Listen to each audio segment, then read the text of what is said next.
Hello അപ്പോൾ welcome back to another episode of Pumpkins cook with me. അപ്പോൾ ഇന്ന് നമ്മൾ ഉണ്ടാക്കാൻ പോകുന്നത് എലാഞ്ചി അഥവാ ലവ് പോക്കറ്റ്. ലവ് പോക്കറ്റ് എന്ന് പറഞ്ഞു കഴിഞ്ഞാൽ നിങ്ങൾ വിചാരിക്കും ഇതെന്താണപ്പോൾ ഈ ലവ് പോക്കറ്റ്? ഒന്നല്ലേ, നമ്മളുടെ എലാഞ്ചീനെ പറയുന്ന വേറൊരു പേരാണ്. ഇതിന് ഇങ്ങനെയും ഒരു പേരുണ്ടെന്ന് ഞാൻ ഈ ഇടയ്ക്കാണ് അറിഞ്ഞത്. നമ്മുടെ വീണ ചേച്ചിയുടെ അടുത്തു നിന്നാണ് ഞാൻ കേട്ടത്. അപ്പോൾ എങ്ങനെയാ നമുക്കത് ഉണ്ടാക്കല്ലേ?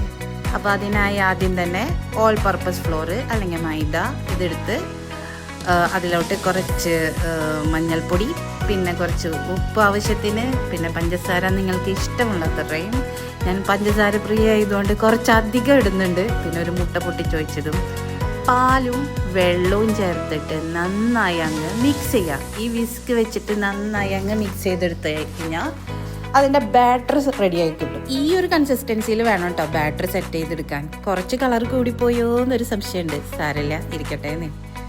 അപ്പോൾ അതിന് വേണ്ടിയിട്ടുള്ള ഫില്ലിങ്സ് നമുക്ക് റെഡിയാക്കി എടുക്കാം. ഒരു പാൻ ചൂടാക്കുക, അതിലേക്ക് കുറച്ച് ഗീ ഒഴിക്കുക, പിന്നെ കുറച്ച് നട്ട്സ്, പിന്നെ ഗ്രേറ്റഡ് കോക്കനട്ട്, പിന്നെ കുറച്ച് ജീരകം, പിന്നെ പഞ്ചസാര, ഇതൊക്കെ ഇട്ട് നന്നായിട്ടൊന്ന് സോട്ട് ചെയ്തെടുത്ത് അതൊന്ന് മാറ്റി വയ്ക്കണം കേട്ടോ. അയ്യോ, ഒരു കാര്യം പറയാൻ മറന്നുപോയി. ഏലാഞ്ചിലെ മെയിൻ താരം നമ്മുടെ ഏലക്ക പൊടിച്ചത്, അതിടണമെന്ന് ഞാൻ പറയാൻ മറന്നുപോയി.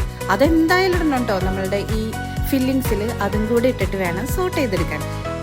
ഇപ്പോൾ ഒരു നല്ലൊരു മണം വരുന്നുണ്ട് കേട്ടോ. അപ്പം അങ്ങനെ നമ്മുടെ ഫില്ലിങ്സ് റെഡിയായി. ഇനി ഒരു ദോശച്ചട്ടി എടുത്ത് വെക്കുക, നമ്മുടെ ബാറ്റർ എടുക്കുക, ഇതേപോലെ അങ്ങ് ദോശ അങ്ങ് പരത്തി കൊടുക്കുക. നല്ല നൈസായിട്ട് വേണം കേട്ടോ ദോശ ഇങ്ങനെ പരത്തിയെടുക്കാനായിട്ട്. ഈ ദോശ ഉണ്ടല്ലോ ഇതേപോലെ ഇങ്ങനെ വട്ടത്തിൽ പരത്തിയെടുക്കാന്ന് പറഞ്ഞു കഴിഞ്ഞാൽ ഒരു പ്രത്യേക കല തന്നെയാണ്. അത് ചിലവരെല്ലാം ചെയ്യണ കാണുമ്പോൾ തന്നെ കൊതിയാവും കേട്ടോ. എനിക്ക് അത്ര വലിയ കഴിവൊന്നുമില്ല വട്ടത്തിൽ അതേപോലെ ഷേപ്പാക്കി എടുക്കാനായിട്ട്. ചിലപ്പോൾ ഇച്ചിരി അവിടെ ഇവിടെയൊക്കെ ചളങ്ങിയൊക്കെ ഇരിക്കും, എന്നാലും വലിയ കുഴപ്പമില്ലാതെ അഡ്ജസ്റ്റബിൾ ആണ്. അപ്പോൾ ആദ്യം തന്നെ അതിന് വേണ്ട ഈ ദോശകൾ ചുട്ടെടുത്ത് മാറ്റി വയ്ക്കുക.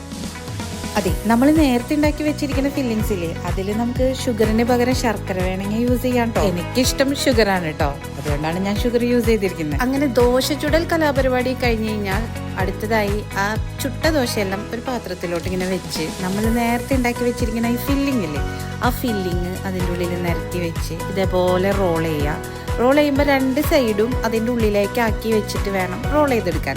അപ്പോൾ പുറത്തേക്ക് പോവില്ല ഫില്ലിങ്സ്. അപ്പോൾ അങ്ങനെ എല്ലാം റോൾ ചെയ്തെടുത്ത് കഴിഞ്ഞാൽ ഇതേപോലെ ഉണ്ടാവും. ഇതേപോലെ റോൾ ചെയ്യുമ്പോൾ നല്ല പുറത്തേക്ക് വരുന്ന രീതിയിൽ വേണം റോൾ ചെയ്തെടുക്കാൻ. അപ്പോൾ കാണാൻ നല്ല ക്യൂട്ടായിട്ടുണ്ടാവും കേട്ടോ. ഇനിയിപ്പോൾ റോൾ ചെയ്യുമ്പോൾ തിരിഞ്ഞു പോയാലൊന്നും കുഴപ്പമൊന്നുമില്ല കേട്ടോ. കാണാൻ ഭംഗിയില്ലെങ്കിലും കഴിക്കാൻ അടിപൊളി ടേസ്റ്റാണ്. അപ്പോൾ എല്ലാവരും ഉണ്ടാക്കി നോക്കുക. ഏലാഞ്ചി നല്ലൊരു ഈവനിങ് സ്നാക്സ് ആണ്. അപ്പോൾ എല്ലാവരും ഉണ്ടാക്കി നോക്കിയിട്ട് അഭിപ്രായങ്ങൾ പറയാം.